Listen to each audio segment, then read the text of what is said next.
Semuanya salam sejahtera, kembali lagi bersama saya Julius Kurniawan Kesianto di channel YouTube ini.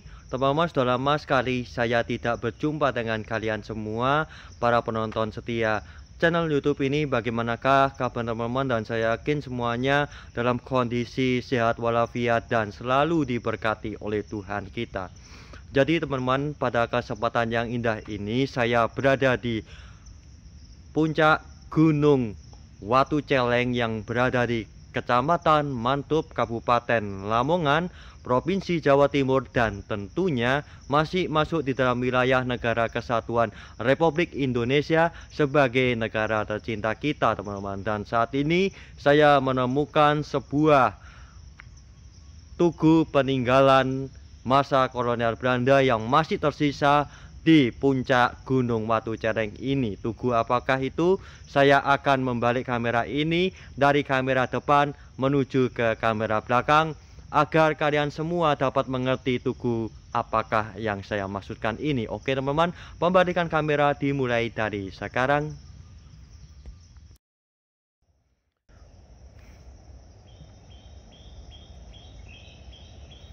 Oke teman-teman, kita lanjut untuk mengeksplorasi kawasan Gunung Watu Celeng yang terletak di Kecamatan Mantub ini, teman-teman. Terlihat di sini didominasi oleh pepohonan jati dan ada pula pepohonan mahoni yang tumbuh subur di tempat ini. Ini membuktikan bahwasannya negara tercinta kita, Republik Indonesia, adalah negara yang begitu subur, dan kita harus syukuri bahwasannya di negara tempat kita tinggal ini kita dapat menikmati suatu pemandangan yang sangat spektakuler di depan mata kita masing-masing, teman-teman.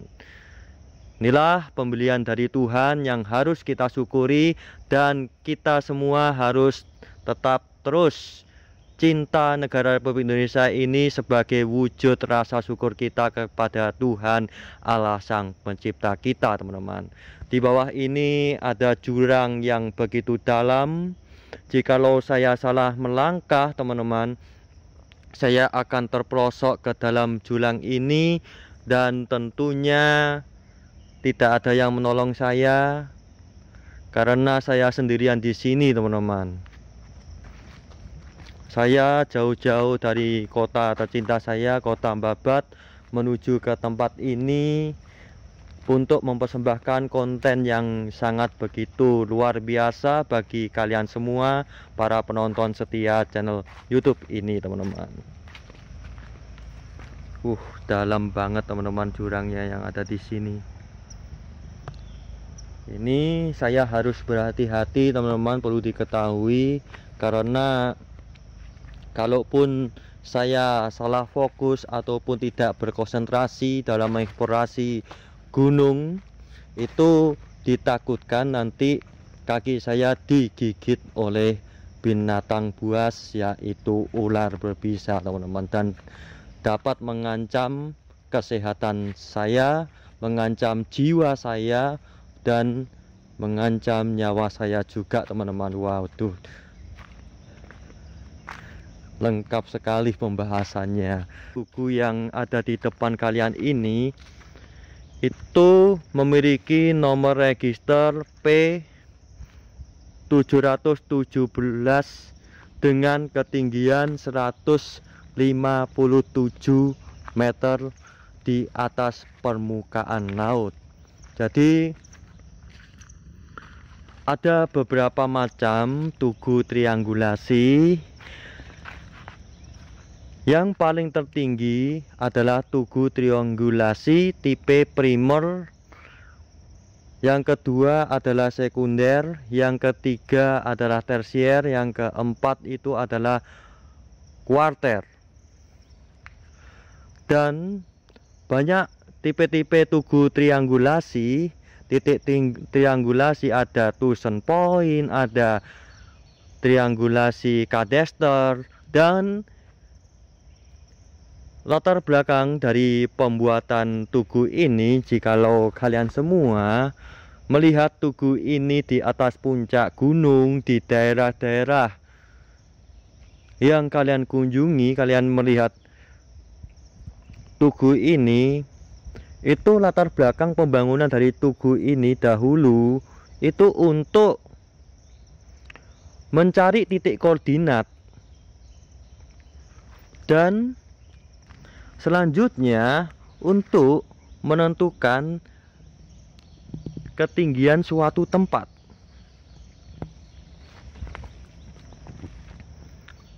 Oh ya teman-teman, satu hal yang sangat unik sekali, pada zaman dulu petugas dinas topografi pada zaman kolonial Belanda dahulu itu mengukur dari gunung ke gunung dengan acuan titik triangulasi dengan menggunakan alat semacam teodolit. Jadi diteropong dari gunung ini ke gunung lainnya, diteropong, dan selanjutnya dibuat pemetaan, dan akhirnya lahirlah peta topografi yang dapat kita nikmati hingga saat ini. Dan selanjutnya adalah untuk mengetahui jarak dari titik A menuju ke titik B. Dan dalam mengetahui suatu jarak titik koordinat yang saya sebutkan tadi dan ketinggian suatu tempat, maka dibutuhkan ilmu triangulasi menggunakan rumus sinus pada dunia matematika, teman-teman. Ini adalah tugunya setinggi badan saya. Di sini sayangnya marmernya itu sudah hilang, teman-teman.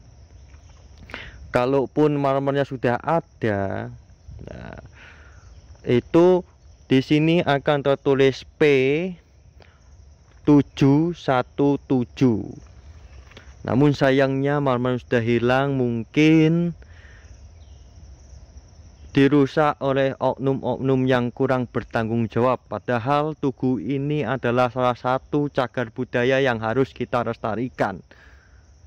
Ya mungkin dijebol, dalamnya ada harta karunnya atau apalah pemikirannya mereka. Padahal di dalamnya tidak ada apa-apa, teman-teman. Adanya, teman-teman, latar belakang dari pembangunan tugu ini adalah untuk masa depan.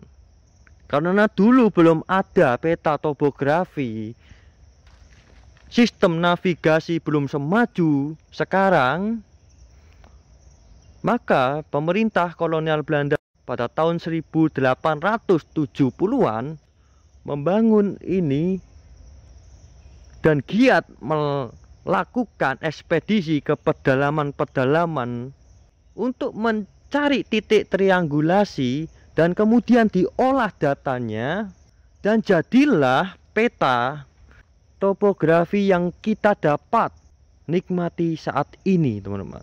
Dan ini kepentingannya sangat luas sekali, tidak hanya peta saja, kepentingan militer juga, kepentingan navigasi juga. Oke teman-teman, terima kasih Anda telah menonton video persembahan dari saya untuk kalian semua.